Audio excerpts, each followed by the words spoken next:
నమస్తే అన్న అందరికీ నమస్కారం. కువైట్ దేశవ్యాప్తంగా కువైట్ ట్రాఫిక్ పోలీసుల తనిఖీలు కొనసాగుతూ ఉన్నాయి. ఇందులో భాగంగా జనరల్ ట్రాఫిక్ డిపార్ట్మెంటు మార్చి 8వ తేదీ నుంచి మార్చి 14వ తేదీ వరకు కువైట్ లోని వివిధ ప్రాంతాలలో తనిఖీలు నిర్వహించింది.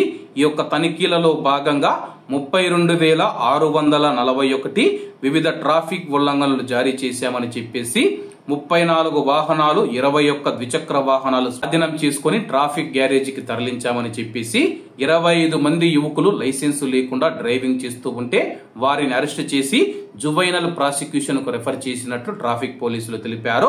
అలాగే ముందు జాగ్రత్త చర్యలలో భాగంగా కువైట్ లో చట్టాలను ఉల్లంఘించిన 28 మందిని అదుపులోకి తీసుకున్నామని చెప్పేసి అలాగే కువైట్ లో చోరీలకు పాల్పడుతూ ఉన్న 16 వాహనాలను స్వాధీనం చేసుకున్నట్లు అధికారులు తెలియజేశారు. అలాగే 21 మంది వాంటెడ్ వ్యక్తులను అదుపులోకి తీసుకున్నామని చెప్పేసి కువైట్ దేశవ్యాప్తంగా 2,990 ట్రాఫిక్ రోడ్డు ప్రమాదాలు జరిగాయని చెప్పేసి కువైట్ దేశవ్యాప్తంగా గత వారం రోజులలో 1,432 ట్రాఫిక్ ప్రమాదాలు రోడ్డు ప్రమాదాలు నమోదయ్యాయని చెప్పేసి ఇందులో 1,225 సాధారణ రోడ్డు ప్రమాదాలని చెప్పేసి అలాగే 207 రోడ్డు ప్రమాదాలలో 207 ప్రమాదాలలో గాయాలు కాగా మరికొంతమంది ఆసుపత్రి పాలయ్యారని చెప్పేసి అలాగే కొద్ది మంది ప్రాణాలు కూడా కోల్పోయినట్లు ట్రాఫిక్ డిపార్ట్మెంట్ తెలిపింది. కాబట్టి అందరూ బాగుండాలి, ఎందులో మనం ఉండాలి. అందరికీ నమస్తే అన్న, జై హింద్.